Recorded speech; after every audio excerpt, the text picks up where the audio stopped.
created the Supertrends platform. Can you explain a little bit more about the platform? What does the platform contain? It contains an overview of what goes on in innovation right now. So that consists of statistics about different markets, and we get that from databases that have statistics that we interface into the system. Then we have database of startup companies. So this is just like the statistics. This is tagged to the sector or the technology you're interested in. Then we have news. So we have AI constantly checking news stories. So you don't need AI to check news stories, but you do need it to write summaries of them. So we check from a wide range of the most credible sources in the world, in actually around 30 different languages.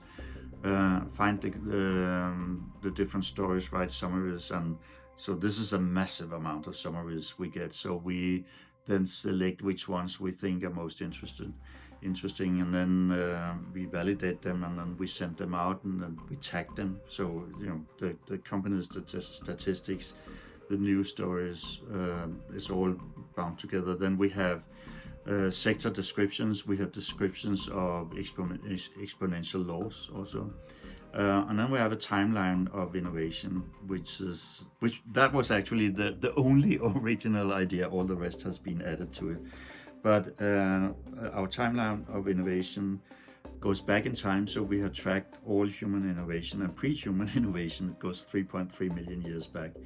I think it's around 12,000 innovations we have there, which are described, and they are rated for importance, all of them. And then they're tagged. So we have absolutely enormous amounts of tags, linking it all together.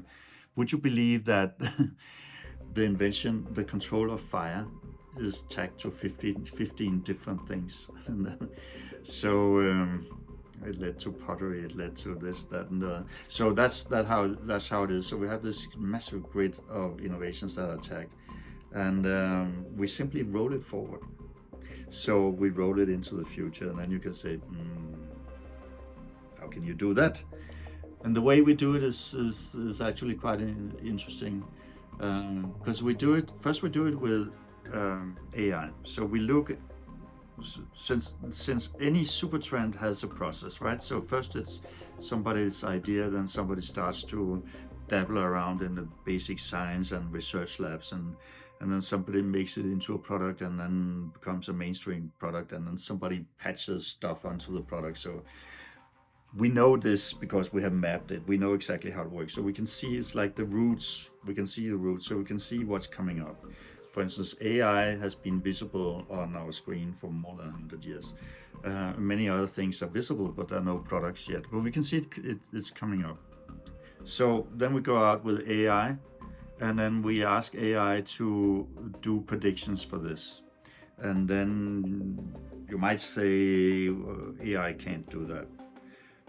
But AI today is generative AI. Generative means it's got imagination. And some people still say, yeah, but AI cannot, it's not creative, doesn't have intuition. When we work with it so much, we use it all the time. I would say that, to me, in my opinion, I value more the generative than the intelligence. I value more its imagination than its knowledge. So in any case, so we go out now and ask an AI model, okay, so can you come up with up to 50 predictions for some sector or some technology? Then it brings a list, then we ask, okay, can you tell me when you think this will happen? Then it puts years on, and then we take another AI model, and then you say, okay, look at these ones, and tell us for every year that is predicted for a future breakthrough, can you argue for whether that year is realistic? Is it too early or too late? And then it goes and finds sources, and it argues, and then it tells us, yeah, it seems about right, or no, I think it will come 2 years later, or 5 years later, or in some cases it says it's already there. So we correct the list until we think it cannot get any better with the process we're doing here. Then we find our system looks at social media and published literature and so on, and finds the leading experts in the world on different subjects and suggests who we should talk with. Then we go to these experts, different sectors, and then say, we can see you're really, really influential, important person here. Would you like to be a Supertrends forecaster or expert? And then if they say, yeah, I would like to do that, then we send them the list, and then we say, this is what AI did for you. Can you edit this? Is there something you want to delete? Is there something you want to add? Do you agree with the years? Do you want to change the years?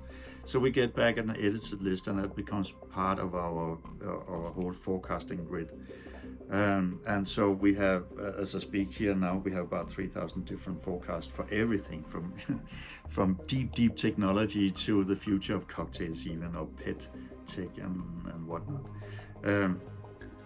But then we do something that you do in big data also, which is that in big data you have something called synthetic data, and that is the software predicts that probably, even though it doesn't have data points for it, probably there are these data points. We just haven't collected them. It's like also what statistics can do, right? So, but it is more sophisticated, more multi-layered. So it predicts that. So what we do is that we take predictions from different sectors, and then we show it to AI, and then we say, okay, you can see all these predictions from this sector, you can see all these predictions from that sector. Tell me, can you see any meaningful way to combine any of these predictions in ways that are not already described? And then it can. And then, we apply some common sense, but then and sometimes it says, actually, somebody has combined those two things. For instance, we did one with pet tech, the technology for animals, for pets, and dating technology. And then came out and said, yeah, you can do dating services like a Tinder for parrots. And I thought, what? Turned out somebody had already developed it, and the parrots liked it. So they can tap each other, and then they sit and chat because they're quite bright and they're bored in their cages and so on. So we're filling in the gaps, and so we're creating this living creative map of where the world is going. And it's mind-blowing to see what is coming up. And in my entire life, I've never had this where I can see what everybody are working with.